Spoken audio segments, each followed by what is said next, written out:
tardes, ¿cómo están? Soy Adriana Lourdes Bautista Jaimes, su asesora en la Unidad Curricular Derechos del Niño y del Adolescente.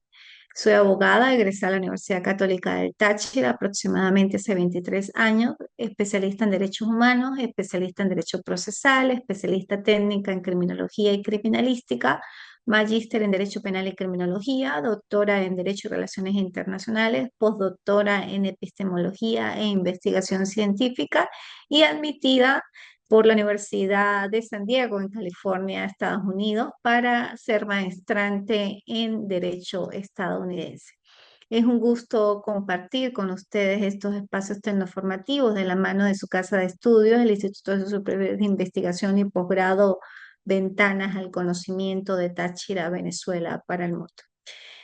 Bueno, les voy a impartir la unidad curricular, como ya indiqué, derechos del niño, de niña y del adolescente, y estoy pues presta a cumplir cualquiera de sus expectativas académicas e inquietudes que tengan, y se pueden comunicar conmigo a través del aula virtual y a la brevedad posible pues les daré oportuna respuesta.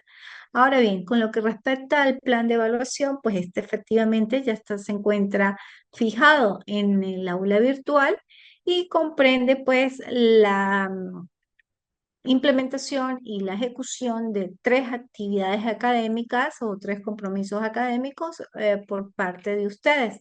El primero de ellos es dos esquemas que deben ser realizados en formato PDF.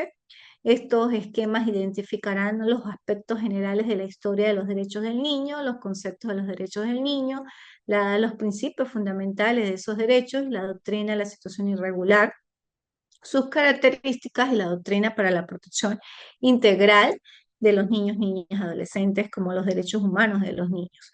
El estudiante pues debe ver la clase en forma virtual. Si no está conectado, pues la puede observar en diferido por el canal YouTube o por la misma aula virtual. Y pues el día de hoy se dará el artículo para la actividad 2. El artículo para la actividad 1 ya se encuentra en el foro de avisos y novedades para su estimación oportuna. Con esta actividad pues tiene una ponderación del 30%. La actividad 2 es un ensayo académico, también debe ser realizado en formato PDF con un mínimo de contenido de 10 cuartillas y un máximo de 12. Debe realizar o hacer uso de las normas APA y pues lógicamente debe plasmar como criterio personal y su proceso de reflexión una breve historia del proceso de creación de la LONNA, el objeto de la Ley Orgánica para la Protección de Niños, Niñas y Adolescentes, la definición de los niños, niñas y adolescentes, los principios que abarca los derechos del niño, niña y adolescente, como el principio de gratuidad, el principio de prioridad absoluta, el principio de interés superior del niño. Y pues también se debe colocar la frase que el día de hoy, el artículo, perdón, que del día de hoy colocaré o impartiré de forma oral por este medio para que sea señalado en la portada de la actividad 2. Y la tercera evaluación es una exposición virtual con una ponderación del 40%. Las dos anteriores son del 30 y más el 40 da un total de 100%. Esta exposición virtual va a abarcar los sistemas de protección previstos en la Ley Orgánica para la Protección del Niño, Niña y Adolescentes, los objetivos, los criterios, la definición propiamente, las instituciones familiares, los integrantes y bueno, estos puntos están reflejados en el plan de actividades. Dicha exposición pues será subida al canal privado de YouTube de cada participante y en el aula virtual solo me indicarán en un documento Word la dirección URL o el enlace para acceder y que me redireccione a ese video o esa exposición. Esa exposición pues no puede ser mínimo de 3, máximo de 7, pueden llegar hasta 10 y esto bueno con el fin de que no se les congestione en el momento de realizar la respectiva exposición virtual. Ante cualquier inquietud, pues como indiqué, pueden comunicarse conmigo a través del aula virtual en la bandeja de mensajería. Con relación al artículo que debe ir en la actividad 2, es el artículo 1 de la Constitución de la República Bolivariana de Venezuela y dice así: la República Bolivariana de Venezuela es irrevocablemente libre e independiente y fundamenta su patrimonio moral y sus valores de libertad, igualdad, justicia y paz internacional en la doctrina de Simón Bolívar, el Libertador. Son derechos irrenunciables de la nación, la independencia, la libertad, la soberanía, la inmunidad, la integridad territorial y la autodeterminación nacional. Ese es el artículo 1 de la Constitución de la República Bolivariana de Venezuela y que pues, ustedes los deben señalar en la actividad 2. Ahora bien, comenzando propiamente con lo que es la materia, bueno, los derechos del niño, niña y adolescente pues tienen una larga data a nivel internacional y lógicamente pues también a nivel nacional. Vamos a adentrarnos de manera breve en esa área internacional o universal. No obstante, hay que dejar establecido que nuestra ley orgánica para la protección de los niños, niñas y adolescentes tiene dos sistemas, un sistema de protección integral de los niños, niñas y adolescentes y un sistema de responsabilidad penal de adolescentes. Dos sistemas dentro de una misma ley con competencias diferentes. Una se pudiera decir o áreas civil y la otra penal. ¿Ok? Ahora bien, conforme a esa parte o esa internacionalización o universalidad de los derechos de niños, niñas y adolescentes, hay que dejar establecido que a comienzos del siglo XX los países industrializados no tenían normas de protección para la infancia. Frecuentemente, pues los niños trabajaban con los adultos en condiciones insalubres e inseguras. El creciente reconocimiento de la injusticia pues, que entrañaba esta situación de los niños en ese tipo de situación, producto de una comprensión más profunda, pues se vio los estados, los países, la necesidad de crear pues, alternativas o mecanismos de regulación para proteger esos derechos de la infancia, ¿no? Y así las cosas, pues se da una breve cronología de esos derechos y comenzamos en 1924 que la Sociedad de las Naciones Unidas pues aprueba la Declaración de Ginebra sobre los Derechos del Niño, elaborada por England Jett, fundadora de Save the Children Fund. La declaración expresa que todas las personas pues deben reconocer el derecho de los niños a contar con los medios necesarios para su desarrollo, a recibir ayuda especial en épocas de necesidad, a tener prioridad en las actividades de socorro, a gozar de libertad económica y protección contra la explotación y acceder a una educación que infunda conciencia social y sentido del deber. Posteriormente, en 1946, la Asamblea General de las Naciones Unidas crea el Fondo Internacional de Emergencia para la Infancia, UNICEF, centrado en los niños de todo el mundo. En 1948, esa Asamblea General de las Naciones Unidas aprueba la Declaración Universal de los Derechos Humanos, cuyo artículo 25 da derecho a las madres y a los niños a cuidados y asistencia especiales, así como también una protección social. En 1959, la Asamblea General de las Naciones Unidas aprueba la Declaración de los Derechos del Niño, que reconoce, entre otros, el derecho del niño a la educación, el juego, la atención, de la salud y un entorno que lo apoye. En 1966, con el Pacto Internacional de Derechos Civiles y Políticos y el Pacto Internacional de Derechos Económicos, Sociales y Culturales, los Estados miembros de las Naciones Unidas se comprometen a defender la igualdad de derechos, incluyendo la educación y la protección para todos los niños. En 1968, la Conferencia Internacional de Derechos Humanos se celebra para evaluar los progresos de los países durante los 20 años transcurridos desde la aprobación de la Declaración de Derechos Humanos. Se esboza ahí un programa de trabajo para el futuro y se refuerza pues, el compromiso de los países con la defensa de los derechos humanos. En 1973, la Organización del Trabajo, la Organización Internacional del Trabajo, aprueba la Convención 138, que fija 18 años la edad mínima para desempeñar trabajos que podrían ser peligrosos para la seguridad, la salud o la moral de las personas. En 1974, ante esa preocupación por la vulnerabilidad de las mujeres y de los niños en situaciones de emergencia y de conflicto, la Asamblea General exhorta a todos los Estados miembros a observar la Declaración sobre la Protección de la Mujer y el Niño en estados de emergencia o de conflicto armado inclusive. La declaración pues prohíbe el encarcelamiento y los ataques contra mujeres y niños que forman parte de la población civil y defiende la inviolabilidad de los derechos de las mujeres y los niños en contextos de conflicto armado. La Comisión de Derechos Humanos somete un proyecto de convención en 1978 sobre los derechos del niño a la consideración de un grupo de trabajo conformado por Estados miembros, agencias, organizaciones intergubernamentales, perdón, y no gubernamentales. En 1979, para conmemorar el 20º aniversario de la Declaración de los Derechos del Niño, de 1959, ya habían pasado 20 años, la Asamblea General de las Naciones designa 1979 como el Año Internacional del Niño, en el curso del cual UNICEF desempeña un papel de mayor importancia.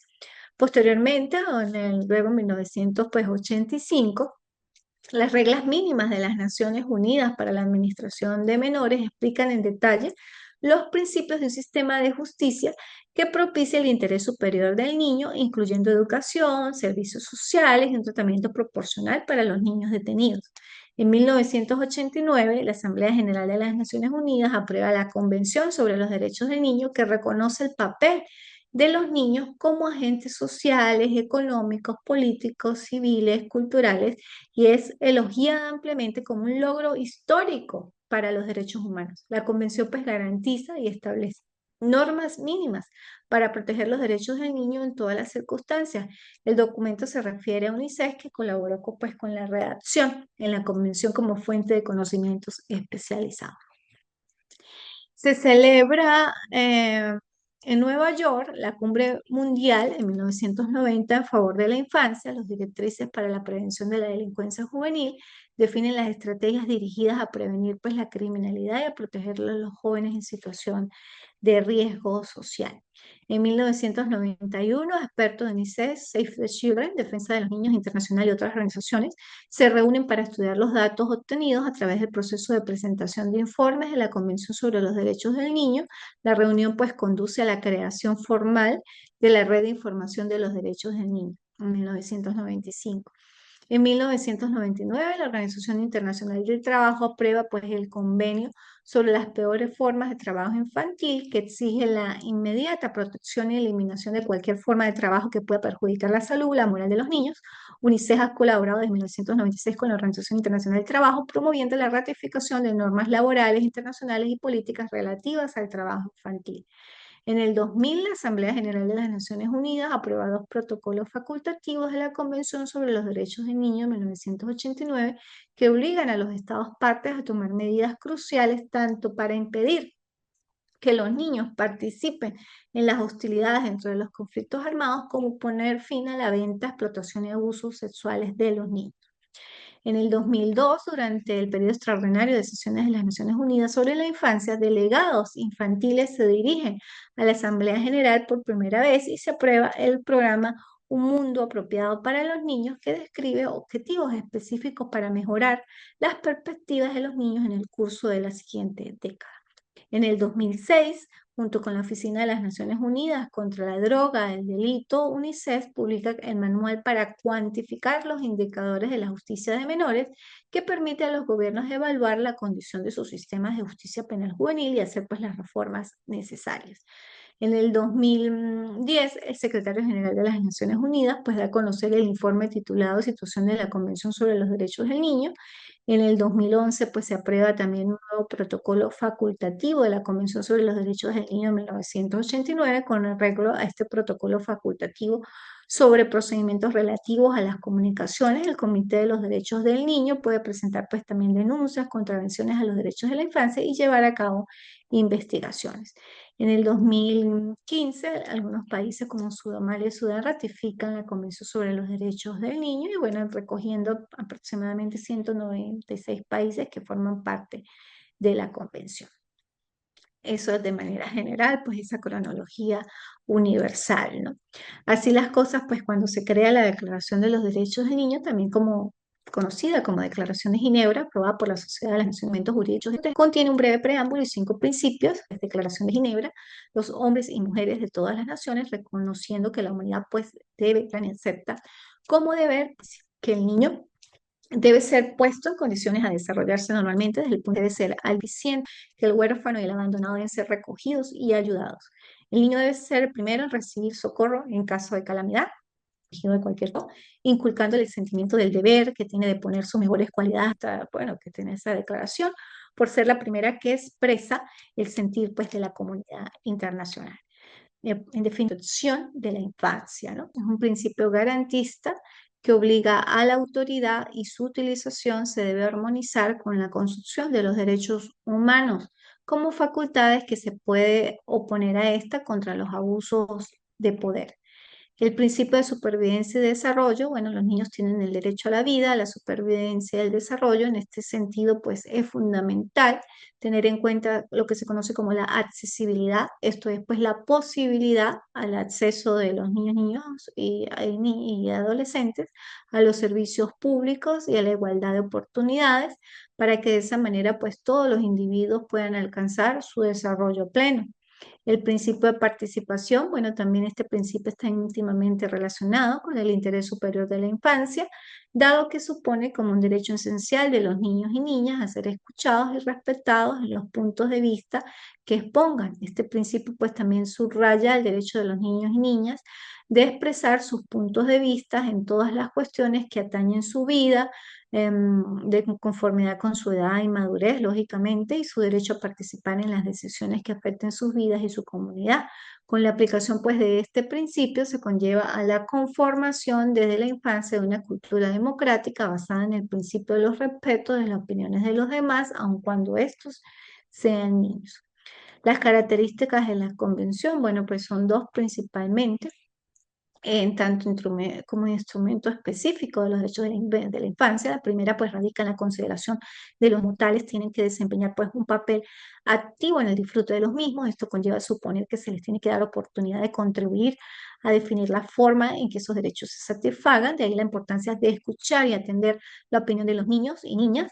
Y la segunda característica pues radica en la función, en esa protección, dirección y orientación de los niños, niñas, adolescentes, reconocer también a los progenitores como a las personas encargadas de brindar la atención primaria dentro del ámbito familiar, ya que se considera que la familia pues es el espacio apropiado donde el ser humano puede alcanzar y crecer en esa plena madurez y donde adquiere pues una mayor responsabilidad en el ejercicio de sus derechos. Bueno, con esto pues terminamos la clase del día de hoy. La próxima clase pues haré la síntesis de las instituciones contenidas en la Ley Orgánica para la Protección del Niño, Niña y Adolescente, de los deberes y derechos de los niños, niñas y adolescentes, de los deberes inclusive de los padres y representantes o responsables de esos derechos niños, niñas y adolescentes. Y bueno, pues, en la tercera clase hablaremos un poco del sistema de responsabilidad penal. Recuerden, dos sistemas en una misma ley. La primera parte de la ley, que abarca aproximadamente hasta el artículo 93, pues comprende todos esos derechos de los niños, niñas y adolescentes que inclusive vienen de o forman parte del fundamento de la doctrina de protección integral del niño con ocasión a la Convención sobre los Derechos del Niño, Niña y Adolescente. Bueno, fue un gusto haber compartido con ustedes estos espacios transformativos de la mano de su casa de estudios, el Instituto de Estudios Superiores de Investigación y Posgrado Ventanas al Conocimiento, de Táchira, Venezuela, para el mundo. Hasta luego.